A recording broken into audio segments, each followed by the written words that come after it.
What this video needs is more aetherband.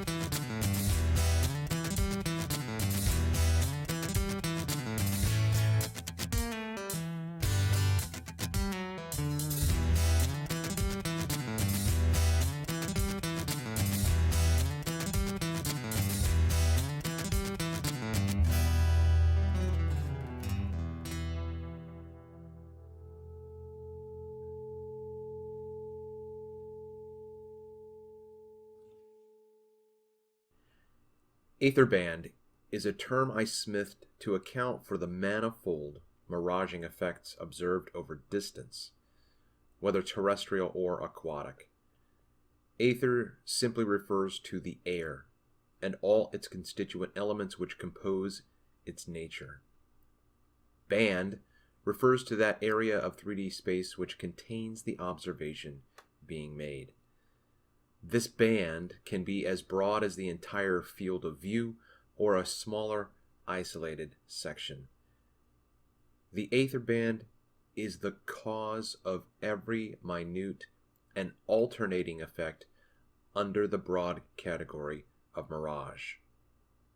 That is, fata morgana, inferior mirage, or superior mirage, or any other optical or atmospheric distortion or refraction or whatever the hell happens out there.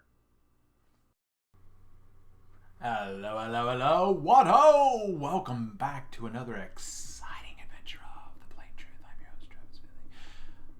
So, did you just binge right now, or did you just finish part one? Now you're on part two. You're like, I just gotta watch part two. Alright, so what I'm going to do right now is just talk through some images that I'm going to put up before we get to the video. This first image is a shot of the lighthouse, where I give you just another idea of what I understand is going on as we look through the medium, as we look over however far away this object is. Whatever the object is, you're looking through a medium. You're looking through air. If you want to call it the atmosphere, go ahead and call it the atmosphere. I choose to call it the aetherband. It's well, if you watched the beginning of the video and you didn't skip the intro, I'm not going to rehash what I understand about the aetherband. So here it is. But basically, I will just say a little bit. Everything that you're looking through is air here. Everything. There's air everywhere. Air. Okay, the one thing that I want to just highlight right now as we're looking at this image is that where you see the water end, that is a geographical location. You can get to that spot. And I'm going to tell you that just like that spot has distance between me and that spot, between the spot and the lighthouse, there's distance. But we don't know how far away it is. I'm gonna make the prediction. You cannot predict where that line is. Well, what's your height, Travis? Well, my height is 6 feet on the shore. Six feet on the shore. Okay, great. And what's your distance from? Blah, blah, blah, blah, blah. Okay, I can give you all of that. Okay, yeah. Well, then that horizon, that line right there, right where the water starts to bend away from you, that's 3 point. No. Now you can work that out in math, but the only way. Oh no, I know it's real. I know it's true. I know that that's what that is. No, I know that your math works out. Okay, I'm not disputing your math. All I'm asking you to do is verify. Verify that that's. I want you to get into a boat from my location to the distance you think this line is, and just simply validate your math. That's all you got to do. Oh, I don't have to do that. I just the math. It's just the math. No. I think that we both understand and know that that's not acceptable. Because all I have to do is claim the same thing. Well, where's your math, Travis? I don't need math. All I have to do is declare it, just like you. So they just don't need to write it down in another language. I can just use my words, right? See, I have words. I can speak. I can describe what I'm saying. That's all that your math is doing. Your math is just describing, okay? Anyway, so we have a broad field of view where we're looking at this entire image, and then we can look at something in a narrower field of view, either laterally or vertically, right? Excuse me. All right, let's go to the next image. There it is. Okay, give me a second, sorry. All right, so in this image we have what I used as an image to discuss the disclosing line. So if you look up anything having to do with refraction and mirages, you'll see the term vanishing line. And that's where the physical meets the mirage in the image. And if you cut this image in half like that, line is going straight across the middle of this image, that is where the vanishing line is for the very distant observation, okay?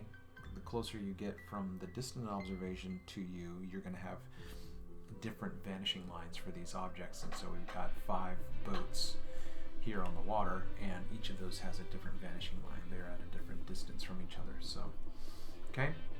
Now, what I brought into the discussion, because I haven't seen anything that I can think of that describes the disclosing line. That is what I mean.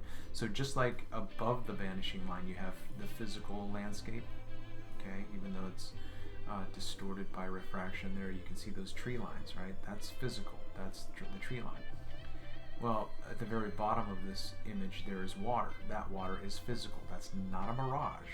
That water is physical. But that water disappears. So I guess you could call. Well, no, I'm not gonna mix up any language because it's. So the point, the vanishing line introduces the mirage. So the mirage exists between the vanishing line and the disclosing line. The point of the disclosing line, which is very, very fluid. It's very indistinct because it moves, primarily because this is a waterscape that we're talking about right now. So you've got ripples and waves and things like that. So it's dynamic. So it's so the disclosing line is where the mirage ends and the physical water begins, and that's going to be the line if we had a okay, we'll just use the larger boat here. Okay, so if we look in the middle of the image, I drew 2 makeshift railroad lines going into the distance, even though it looks like a triangle. Those, it's supposed to represent 2 parallel lines that are railroad ties. Well, not ties. The ties are the boards that go across. 2 railroad tracks going into the distance. Okay. This is the law of perspective. And that is that the not only do you have a compression of the image right to left, you also have a compression of the image top to bottom, so that it meets at a convergent point, which should be right in the center of your field of view. Okay. So we have this boat to the right of that law of perspective triangle, and we have a boat that is in the band, and there is distance between that boat and the disclosing line, right? So everything above that disclosing line, as you go toward the boat, that is not reflected off the water. That's reflected off of the air. Okay, and maybe I'll make that comment a little bit later with lighthouses, so that you can understand what I'm saying. While that boat is on the water, that boat is on the water, it is the medium through which you are looking that is distorting this image. Just like the image is distorted above the waterline, so too the image is distorted by the medium. You're not looking through water, you're not looking through the Chesapeake Bay, you're looking through air, and that air is distorting everything so that you cannot even see the hull of this boat touching the water. If I took away this box that was there, all you would see is the inferior mirage, and we'll have another image of that coming up in a minute. So everything above the vanishing line, then, if it is lower than your perspective, then you won't see it. Okay, the reason why you see this boat is because it's higher and closer to you. Now, as we move to the left, to that first rectangle, we have more than likely, a fisherman standing up on his boat. And so I would drop that red line down a little bit farther to get to where his vanishing line is, and then that lower shadow is his inverted image, more than likely. Okay, but it's less distinct, and there's less to see. We can't even see the boat, right? So how far away is that boat from the more proximate boat? So we can see the entire boat here, left to right. And if this guy in that boat was standing up, we would see him at his full height. But this image to the left is more distant. It's farther away. So where's the boat? Where'd the boat go? Okay, the boat is right there, right in front of you, but it is hidden by the mirage. Now go to the left there, and you've got a smaller circle, not even a circle, but just a blip. And if you cut that in half, okay, so now here's where so let's pretend that this closest boat right here, the first boat that's more proximate to us, let's pretend like this boat is in motion, and it goes all the way to where this far left boat is in the distance. Okay, it's going to diminish in size, and the boat itself is going to be distorted by the medium, but it's that same boat with the same dimensions. The angular size is indistinct. You can't look at that little blob right there and tell me what kind of a boat that is. Can't do it. The angular size is not there. But that entire boat is there, and guess what? It's on water. So you have to think through again. Go down to the bottom of the image where you can see water. Start to travel up with your eyes toward that boat. As you cross the disclosing line and get into the mirage, you're looking at water behind the mirage. This is continuing to go into the distance. So if this were a landscape, you would continue to see or there would be dirt, there would be land behind the mirage, because the car, right? If this were a car, cars don't float in the air. This is not floating in the air, and it's not over a curve being brought up for you to see it. You see it because it's right there. Okay? All right. Let's get to the next one. Oh, there's old screenshots. Okay. All right. So this was a shot.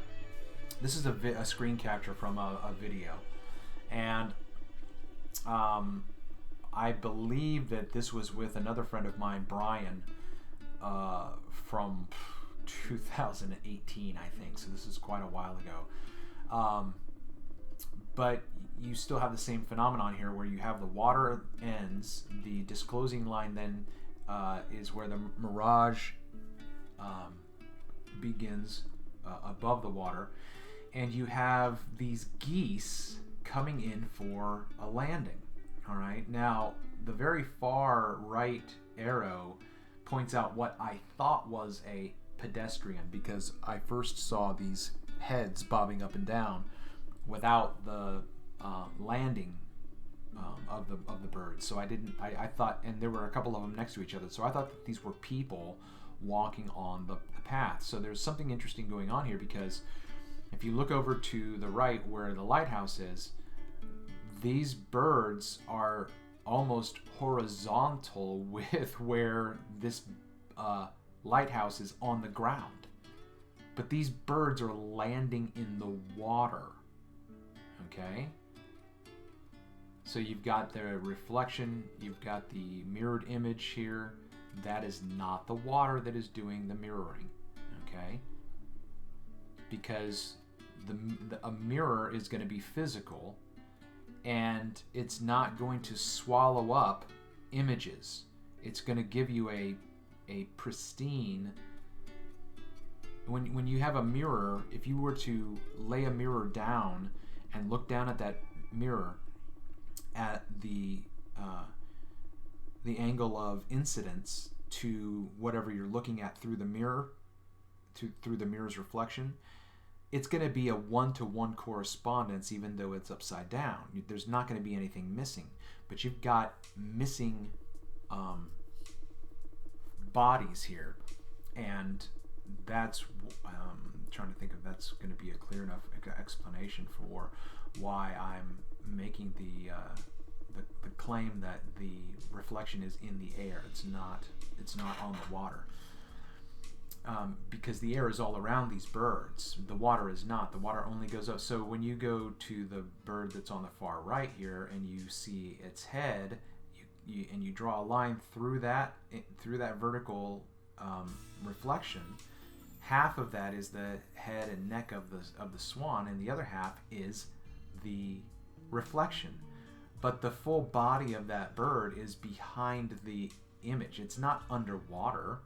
Right? The water's not swallowing up this bird in order to give a compressed, right? So here's compression, right? Here's compression. Where's the bird? Where'd the bird go? You see this bird to the left? You can see its body, right? These birds, if this were in motion, you would see their wings flapping. But when they land, their body disappears. Where'd the body go? Where'd the bird go? It went into the band. So when this is where I was struggling through this, when the ballers would say, "There's no way a mirage can hide this much of a boat." Yeah, it can hide this much of a bird, right? It's hiding the entire body of the bird, and as we saw in the previous one, it hides the entire hull and body of a boat. It just depends on the distance and the size of the object. So when you get to a larger freighter that's out on 17 miles away or so, 12 to 17 miles away,